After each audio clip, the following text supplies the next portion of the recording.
Hello and welcome to Wake Up Our Faith in Business. This is the second segment of our show where we talk specifically about how you begin to live out your faith, where you spend the majority of your time. For most people, that is in business, in some form of commerce, even if that is meaning that you're staying home, taking care of kiddos and kind of managing the house. There's still a dynamic there where that is your place, that you get to live out God's expression on the earth. So Matt Ham, Kevin Adams, appreciate you guys jumping on here. Our show is available streaming on Facebook, YouTube, and Twitter, as well as podcasted to both iTunes and Spotify. You can check out the full show, Wake Up Our Faith.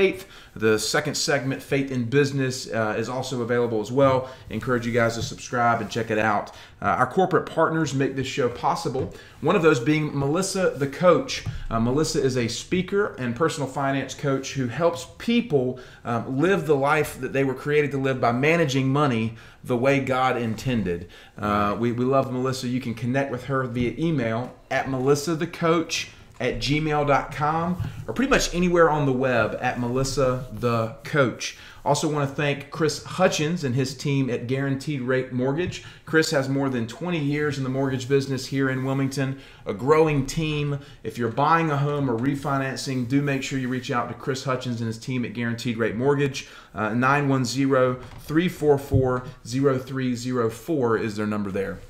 Yeah. So Kevo, Faith in Business.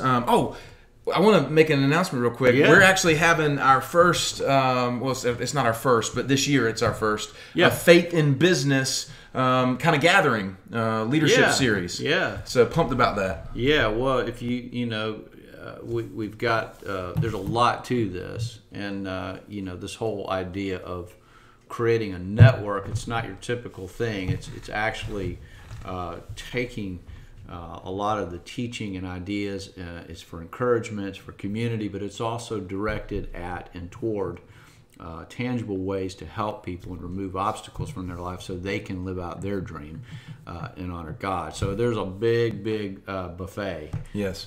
But if you want to touch on some of those 7 points, I guess, and or some of the definitions, I think we can take a few minutes and talk about that. Yeah, so we're having this event. It's going to be August 15th for those who aren't aware. We would love for you to get tickets. We've got 66 seats available. It's absolutely free, but we'd love for you to come, invite you to be a part of that. I'll put a link down below in the show, so if somebody wants to sign up, they can. Will went the other day.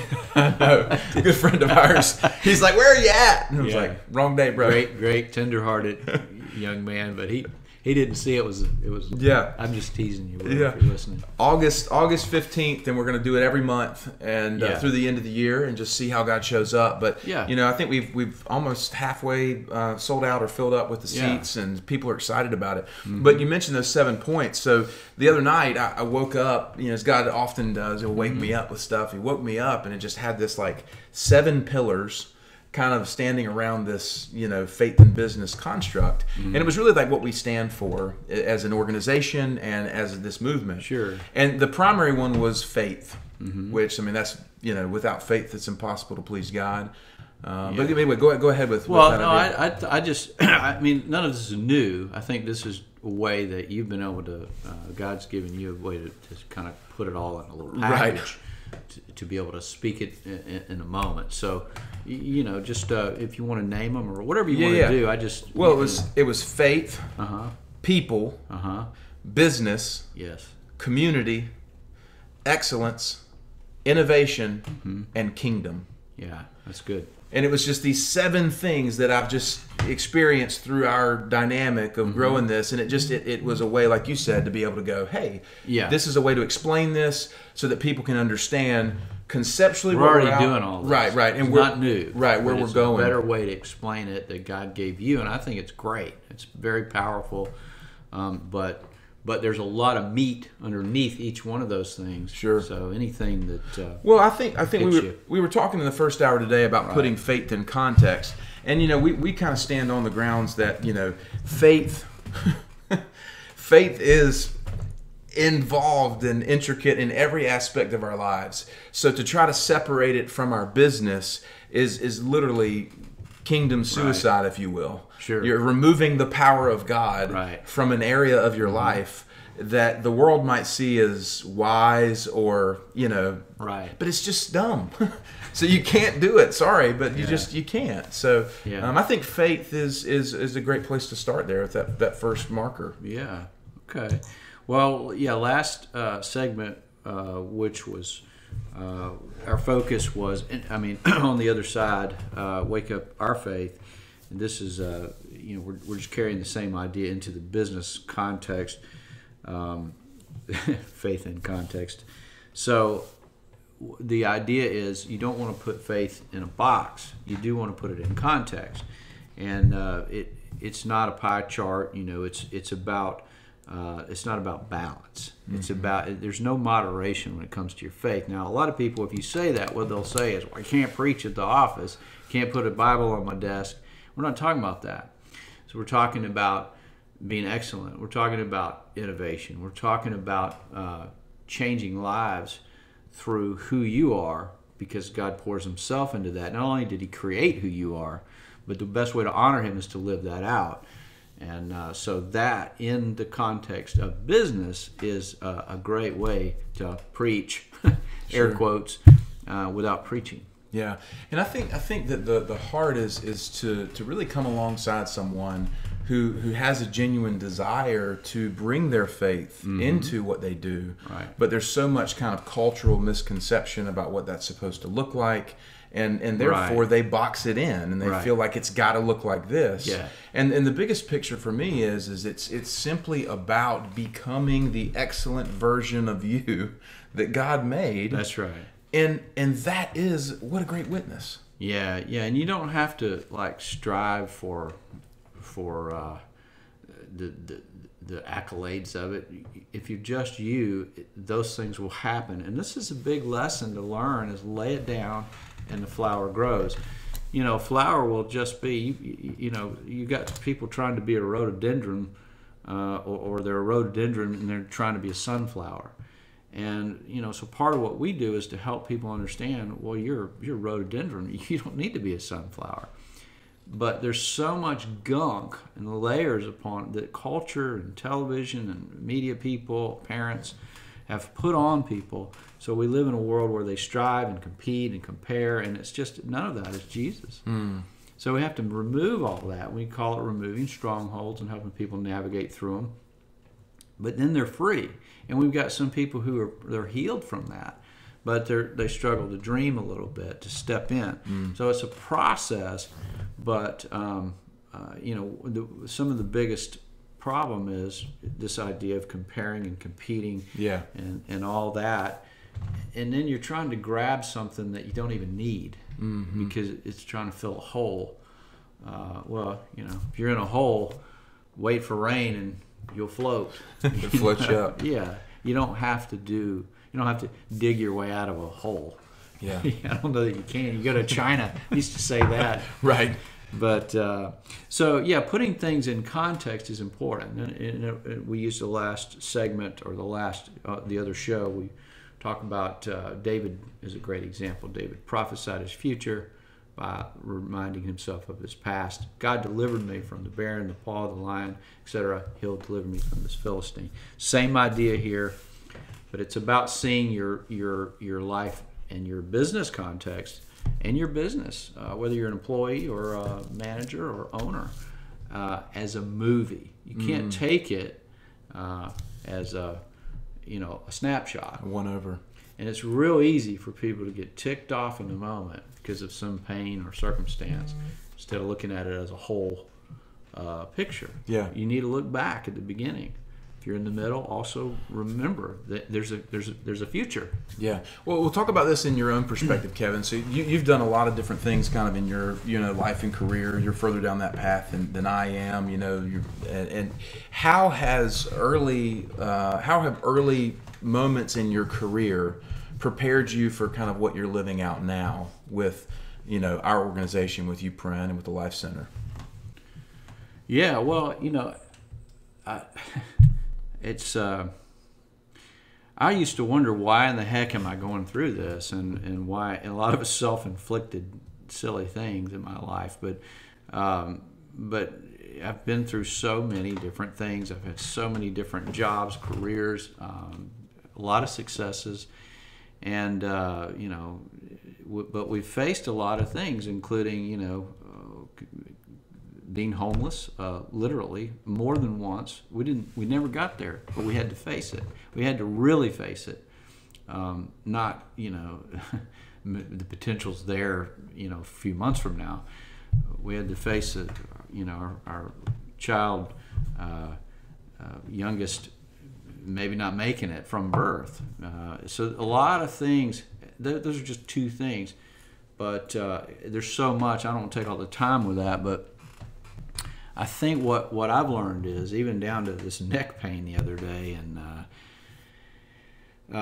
God, when He is using you to lead and teach and mentor or whatever, you have to be able to empathize. You have to be able to speak from a place of experience. So for me, I've had all these experiences because God's prepared me for this moment to help lead this movement for this city. I say help, I have my own gifts as you do. So our experiences are preparation. Yeah. That's the earthly preparation for the heavenly call. And, honestly, mine's a big one. And I didn't used to believe that about myself, but I do now. Yeah. So. Well, I think the tension is that, and I know we're getting ready to take a break here in a moment, but I think the tension is for so many folks that are going through a difficult situation with the work, or maybe they've been laid off, mm-hmm. or whatever the case might be, that they don't understand in the moment how this plays into the big picture. Yeah. But having faith to understand that God right. is going to use this and prepare me through it for something down the road. So let's say, and you had this happen to sure. you. You had an employee embezzle money from you. Right. And in the moment, that's like, oh my gosh. Yeah. You know what I mean? You just embezzled this money from me, etc. But that I'm sure that taught you something now so that you can set up right. processes and understand and things to look for. I guess what I was kind of going after. Yeah, it did. I mean, you can pretty much make a laundry list of things that people experience, and I've experienced, I'd say most of it, if not all of it, to some degree, to enough to feel it and take it in and have to face it. But yeah, that was, this guy had started his own business on the side because I was stupid and gave him a signature stamp. And anyway, but I learned a lot from that. It was tough in the moment, but been through partnerships and it's a laundry list of stuff. But I look at it now and say, okay, when people talk to me and they share problems, I won't let them escape those problems because I understand that there's a way through it because I've lived through it. So it's not about me. Everybody's got a big call if they'll step into it. Everybody. Yes. Everybody's a flower of some sort. Yes. And it's a garden. But those experiences, the storms, so to speak, if you embrace that and you have vision and you keep focusing on God and are patient with Him, mm-hmm. don't stand over the seed and demand that it grows, keep planting more seeds. What happens is God begins to give you favor and open doors. And then that's exactly what happened with Joseph. Joseph changed the world. So did Paul, Peter, you name it, Esther, Mary, whichever Mary, you plug in one. They're both awesome. Yeah. But these things they're incredibly, they're wisdom giving. Mm-hmm. So right now I don't have wealth, but I don't need it. I have wisdom. So all of that gave me that learning. Yeah, and that's the encouragement for somebody who's watching this, maybe going through a difficult situation at work or trying to make sense of a difficult situation, is literally just living in the moment of faith that God is going to play this out in ways that you can't imagine. Yeah, you take a deep breath, in other words. Understand it's not a snapshot, it's a movie. Yeah. And it's not about you'll get through it. It's about you need to step in and trust. There's an incredible thing going on here. And that's always true with God because He's good. He's not evil. Absolutely. Well, guys, we're going to take a short break here on Faith in Business. This is the second hour of our show, helping you live out your faith where you spend the majority of your time. Matt Ham and Kevin Adams, don't go anywhere. We'll be back for more right after this.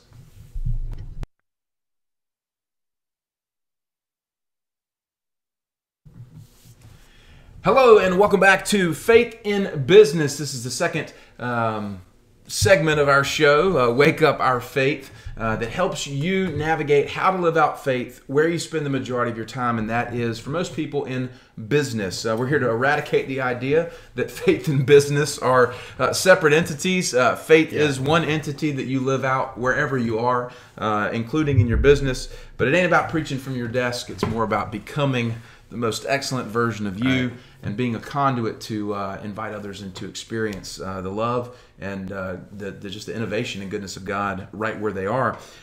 We are thankful and grateful to our corporate partners for making this show possible, also being a part of this movement with us. One of those being our good friend Chris Riley and the team at Fountain Financial Associates. They are about helping clients and families have a better life and keeping promises. They're in the financial wealth management arena, and they do that in a very personable way. If you need any assistance in that realm, make sure you give Chris Riley and the team at Fountain Financial a call, 910-256-8882.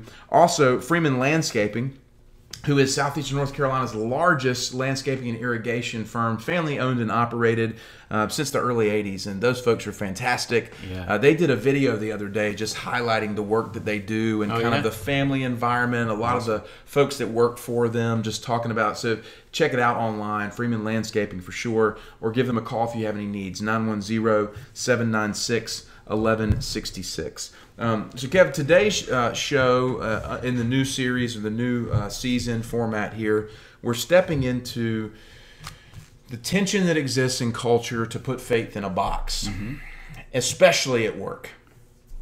And one of the things that you've always said that struck me as just powerful is that Jesus would have never said, it's not personal, it's just business. Yeah. Why would he say such a thing? And see that what that is that's exactly it's putting it in a box. We love boxes, logic, willpower, all these things that the enemy can manipulate and pull us away. But Jesus never would have said that, and I think we can be confident about that because all we need to do is look at his life. Yeah, he didn't distinguish between business.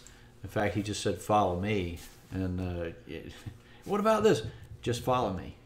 Just go. You're either in or you're out. And we have to be in everything we do, including and especially business, because we spend a lot of time in business.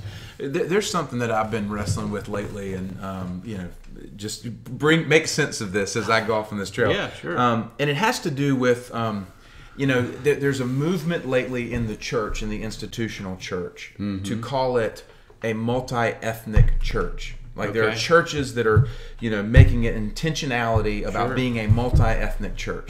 And the heart is to incorporate, multiple races, etc. Sure. But the thing that I keep feeling in my heart is that that's the church. Yeah. Right? Right. Now take that as an example, and then I'm looking at business of people who want to go faith-based business. Right? Well, if you're a believer, your business has to be faith-based. Do you follow my line? I mean, with I'm trying to make sense of analogy. Well, I think that's what we're talking about. It's another good example of people put faith in a box and try to balance everything. It's like, it's like grace and truth. A lot of people try to take that scripture and say, they balance them. You don't need to balance grace and truth. They're all the same thing. There's not two sides of a scale, and the "and" is the fulcrum. It's who Jesus is. Jesus is faith. So if you want to engage that and gain everything, do you want to turn away? You want to take credit away from God or give it to Him? That's the first question. The second is, do you want everything He's got for you or just part of it? So if you want it all, then you have to be in. That's the deal. It's a bargain. It's a great bargain. Right. But He didn't just die for us and raised again for us to be saved. He did it also so that we could live as sons and daughters in a powerful way while we're here. Why else are you here after you're saved? Amen. So when you take that all the way down or pull the antenna up and you go, okay, but this is about business, well, even better. We see some really great folks, and I'll go ahead and mention Chip, is guy basically invented internet banking, and but the way he's done it, and this guy lives out his faith in just a really cool way. Now he's getting up there, so we can learn a lot from him. Chip Mann talking about. But there's so many people out there that are doing that. Yeah. But we want to build that community where we can do it together and it's synergistic, especially in our community. But that's a good example. But a lot of times what happens is when at least when I'm in front of people, they'll say, yeah, I agree, but I can't do this. Yeah. And so you got to work through that. But so the box is always, the enemy's always trying to build a box. And he does it by asking questions like, Jesus on the mountain, for example, if you are the Son of God. So if you're gaining maturity, he'll throw something at you and say, if. And it's not an if thing. Yeah. So I always think about Peter, and we've talked about this before as well, as early Peter, right, and then late Peter. When early Peter's in the boat and he sees Jesus walking on the water, he says, "If it's you, right, call to me and I'll come." And he's putting it and predicating it on this if. Right. And in the second sense, after Jesus is resurrected, John goes, "Look, he's on the beach. There's no if. That's right. He's in."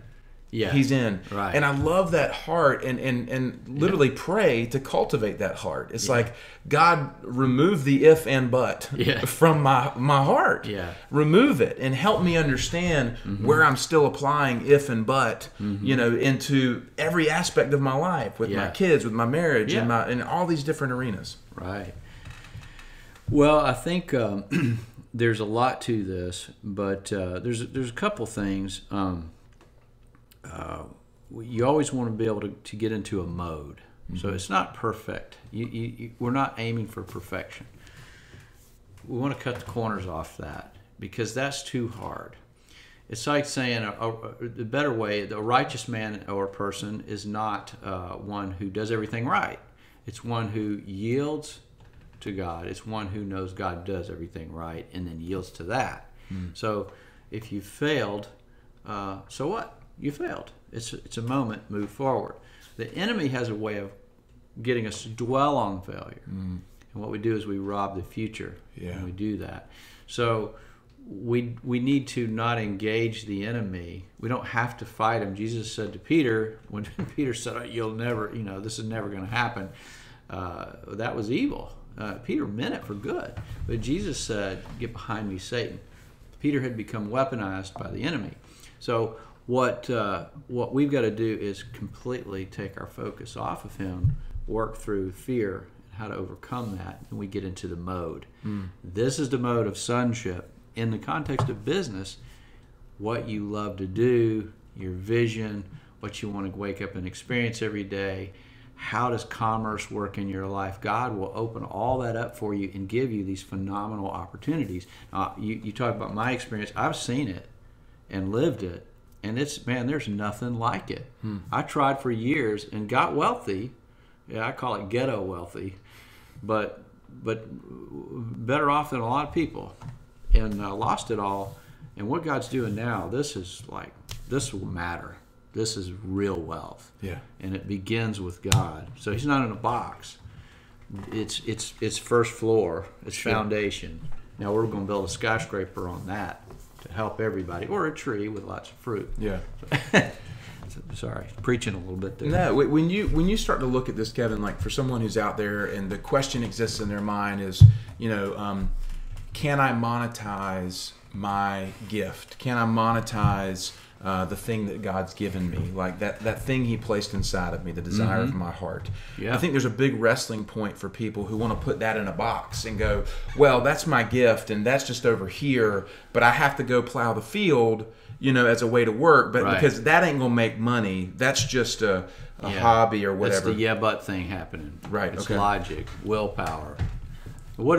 So what happens is people say, oh yeah, I agree with surrender, but they don't really know what it means. Well, you get a little more mature and you go, okay, that means surrender your will, but then they stop there. Well, what does that actually mean? So we dig all the way to ground zero. Surrendering the will means surrendering your logic and or the how. The three-letter word, how. The better three-letter word is God. God is the how. Mm-hmm. We don't have to know how. What we need to know is the other three-letter word, which is why. Mm-hmm.